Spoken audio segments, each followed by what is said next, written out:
Good morning mga palangga, mayong buntag. Dito na naman ako sa kusina ko. Pupunta na naman ako kasi magluluto na naman ako. Gisadong baboy ngayon. Karning baboy iluluto ko ngayon. Gisadong baboy. Buksan ko na yung kalan ko na kailangan sindihan ko ng lighter para sumindi. Yan. Kasi hindi na kagaya dati na pag pindot-pindot ko, umiilaw ka agad. Medyo matagal po siya umiilaw. Lalagyan ko na po ng mantika. Yung aking canola na mantika na nabili. Buti na yung bibili tayo sa grocery mismo para alam nating malinis ang mantika na ating ginagamit sa pagluto. Kasi yung nasa palengke, hindi natin sure kung malinis yung mantika na yan. Kaya sa grocery mismo yung ginagamit kong mantika. Ayan, mantika muna.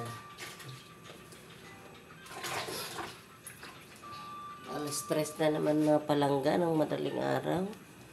Bumabangon ng maaga, gumigising para magluto. Ayan ang aking mga pansahog. Bell pepper, patatas, may carrots, may green peas. Parang style din siya minudo, gisadong baboy, yung karning baboy na naiwanan. Wait lang. Yung aking yan, di pa tapos hiwain ito. Ipulos ko pala. Hindi pa tapos hiwain. Ay, hindi pa nahiwa. Yung bawang ko hiniwa ko nyo. Kasi kung hiwa ko na ito. Sibuyas, hindi pa pala.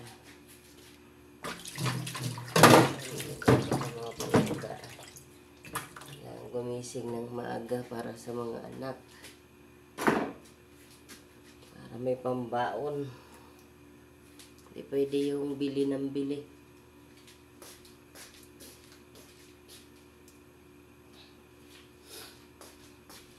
Hindi tayo sigurado doon sa nabibiling binibili nating ulam kung talagang malinis po siya. Kaya kailangan magluto.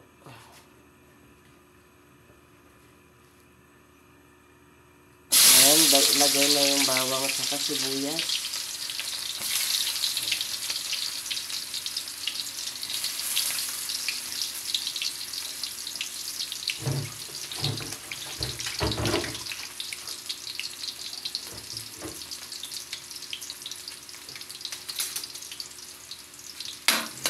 Haluin kasi para kumanta yung kulay ng sibuyas at bawang para hindi masunog. Ayan, mga palangga, yan ang obligasyon ng isang nanay, hindi madali. Pagdating sa trabaho, naghuhugas ng plato, naglilinis ng bahay kahit pagod na. Bawal mapagod talaga. Pwede magpahinga, pero hindi pwedeng sumuko. Bawal mapagod. Kasi obligasyon ng ina. Ay, mali ako. Dapat ito muna palang patatas at saka patatas muna at saka carrots. Ayan. Nauna ko tuloy yung bawang at saka sibuyas. Hindi bali na. Sunod na lang din ang carrots saka patatas. Sinasadya ko yan na igigisa muna iprito muna ang carrots at saka patatas para hindi mapanis yung ulam. Hindi kasi panisin. Pagkaunahin muna pagluto ang carrots at saka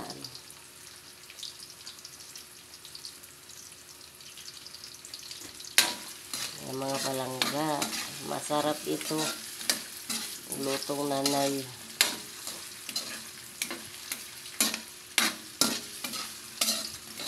Luto sa kusina ng pobre.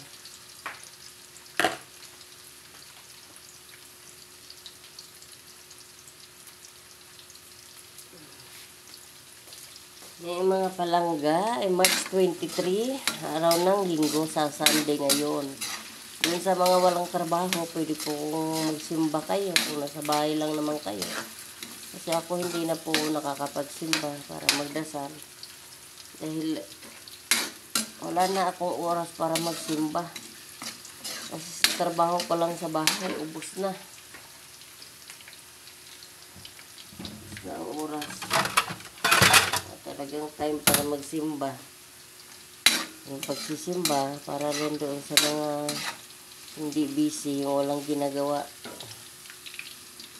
Yung nagre-relax na lang sa buhay. Yan, pwede kayo magsimba.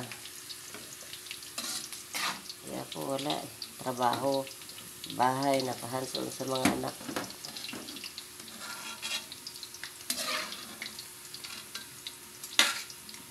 Ayan, alisin muna natin. O kahit hindi na lahat yung pag-alis yun.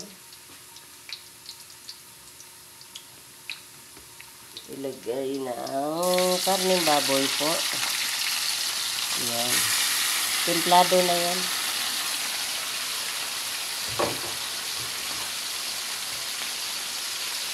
Meron na itong toyo.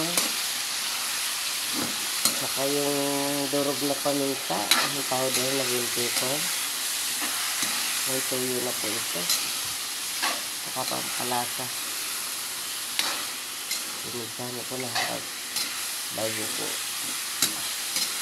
Maluto. Masarap yung simplado na karne. Para nanunuot yung lasa sa karne.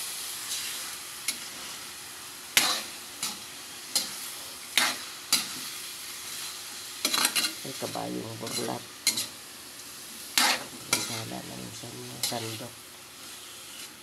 Ang takpan muna natin yung mga palangga.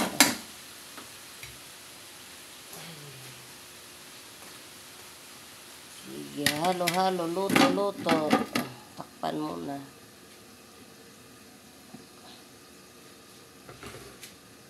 Ito po yung aking content mga palangga ngayon, ang pagluluto.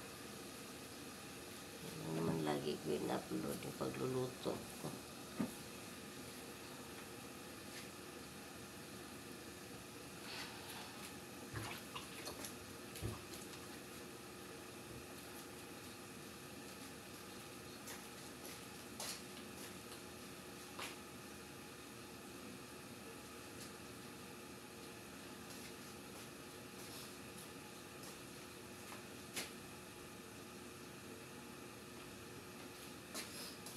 Balang araw ay masiset up ko rin yung aking dashboard. Hanggang ngayon hindi pa nasiset up. Buksan, halu-haluin. Halo-halo-halo. Halo-halo. Ilagay yung green peas. Sarap yan. Sarap din itong green peas. Nalagay sa itong ulam.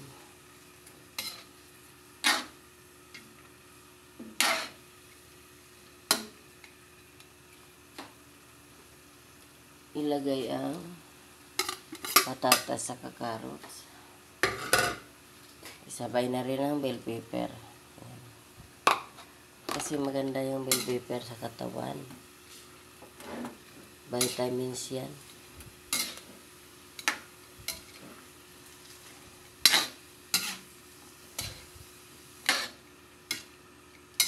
Aroma yung bell pepper na papabango sa karne sa mga niluto. Nagtatanggal yan ng mga lansa.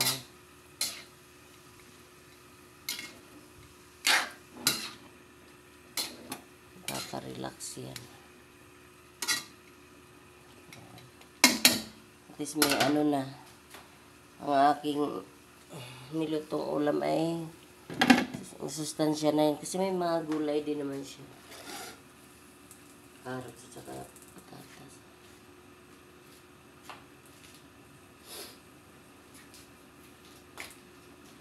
Babay na mga langga. Ngumiti lang po tayo araw-araw kahit mabigat na. Mag-relax pa rin ngumiti. Babay na po. Yan ang aking niluto na ano. Babay na. Magandang araw ng linggo.